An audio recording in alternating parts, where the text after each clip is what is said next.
We'll go ahead and get started. First question, Kaliiko. Hey, Coach, with this being the best defensive game of the season, what adjustments did you guys make from Thursday to now, and how impressed were you with the third quarter this game? The adjustment that we made was we played harder. We put more attention to the defensive end. We weren't so reliant on us being a good offensive team. We really buckled down and played some defense. We went to a smaller group in the third quarter and started switching, and that got us going. That group with Nwaba and Brown and Tate were really doing a good job on the defensive end as far as bringing their energy and purpose to the defensive end. But in order for us to be good, we have to be good on defense. Like, we can't just outscore people. And you see the second half, like, we only scored 38 points, but we held them to 30. And that's the sign of a team that is committed on the defensive end. So I was proud of the second half. I was proud of those guys for fighting and coming together on the defensive end. But really, it was just a matter of them trying harder. Jonathan Fagan. When you've got James, can there be sort of a sense of security, maybe a false sense of security, to rely on scoring that, you know, today they didn't have, and so they could not rely as much on just outscoring somebody? 100%. Yeah. I mean, when you're an offensive team and you have as many offensive weapons as we have, and, you know, sometimes it comes a little bit easy to you can become a shot trade. And sometimes you tend to do, as a human being, you tend to do the things that's easiest, right? And the offensive end can be pretty easy if you've got talent and you've got space and you've got optionality. But the defensive part is hard, and it's not something that you know, you can just rely on your talent to do. You have to rely on your hard play, your grit, and you really want to have to do it in a way that you're not only doing it for yourself, but you're doing it for your teammates. So I felt like we did that in the second half. Do you have a sense for his availability on Monday? James? Yeah. Oh, is that what your question was? You asked about James and his… No. You answered exactly what my question was. Oh, but okay. I thought, as long as we mentioned him, and since probably all these hands are up with the same thing in mind, Okay. I'd go ahead and do it. Gotcha. Yeah, I don't know. I don't know what his availability would be for Monday. Thanks. Tim McMahon. Hey, Stephen. Obviously, John Wall's coming off a really serious injury. What were your expectations for him coming into camp, and how is what he's given you so far compared to those expectations? I didn't really have many expectations. I didn't know what to what to expect. You know, like, we saw some Instagram videos and stuff of him playing pickup, and you know, we heard from people that said he looked good, but we didn't know till we got him. And whatever expectations I had, he's obviously exceeded them. You know, he's scoring, he's making plays for others. He's still a little bit rusty with his decision making, and he knows that, and that's just the part of it. You know, when you haven't played in so long, you shouldn't expect him to be totally crisp all the way through. But for him to have 28 points in this game, 6 assists, and lead us to this victory, you know, it shows a few things about him. It shows that after 2 years, he's still committed to being a great basketball player, and he's also committed to being a great teammate, because he's one of our leaders out there, and he's one of our guys who, in a huddle, will talk and make sure everybody knows where they're supposed to be. Adam Spolling. Stephen, on James, did you have an idea that his ankle was giving him an issue before today's game? Not really. I mean, I didn't really. I had heard something maybe around 12:30 that there's a possibility that he was going to just kind of see how it felt. And obviously it didn't feel good enough for him to play. So for us to win this game without him. is pretty special. Cody Davis. Hey, Coach, going back to John Wall, can you talk about his performance on the defensive side of the ball? He made a couple great stops throughout this game. Yeah, I mean, he's so quick and he has great anticipation, a good knack for just kind of getting the basketball on the defensive end. We've just been talking about the commitment every possession. It's not just him.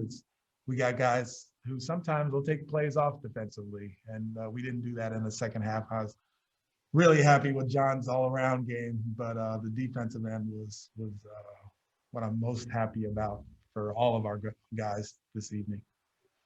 Mark Berman. Stephen, does James have to have any exams, MRIs, or anything like that between now and Monday, or is it just a question of rehab? Yeah, I don't know. I don't think so, but I'm not sure. Christos Saltis. Hello, Coach. Congratulations on the win. I would like to ask you, how satisfied about the approach on defense? And do you believe that this win, and especially with the way that you won, is a kind of a message of a statement about the continuing of the season? Yeah, I mean, I think we know that we can be a good defensive team. I think we know that we haven't shown that over the last 3 games prior to this one and the first half of this game. But this is something to build on. This is something to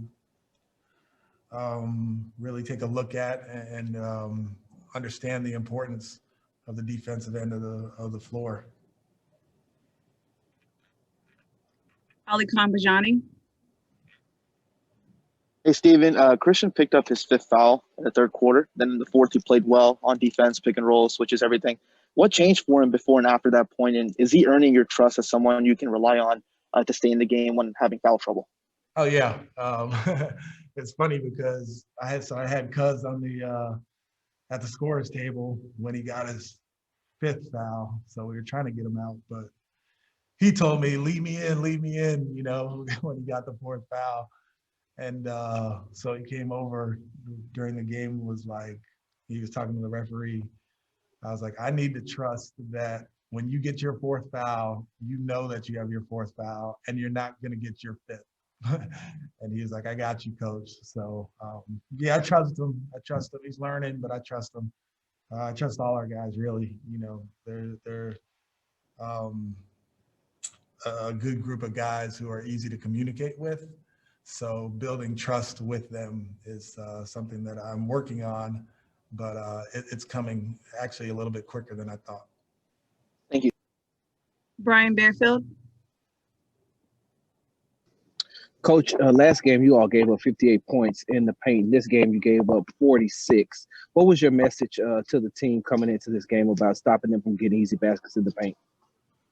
Well, the first message was getting back in transition, and we only gave up 12 fast break points. So that was first and foremost. And most of those points are, layups. So we, when you play the same team twice, you get a chance to kind of hone in on certain things. And the paint was one of them, and the boards were one of them. Transition was one of them. And, they got going a little bit from the outside, but we wanted to make sure that we had the paint taken care of. And at this point of the season, when you are kind of putting things in and the familiarity that you have by playing a team a second time usually helps the defensive concepts. At least they understand them a little bit better. But, for us, it was the effort in the second half.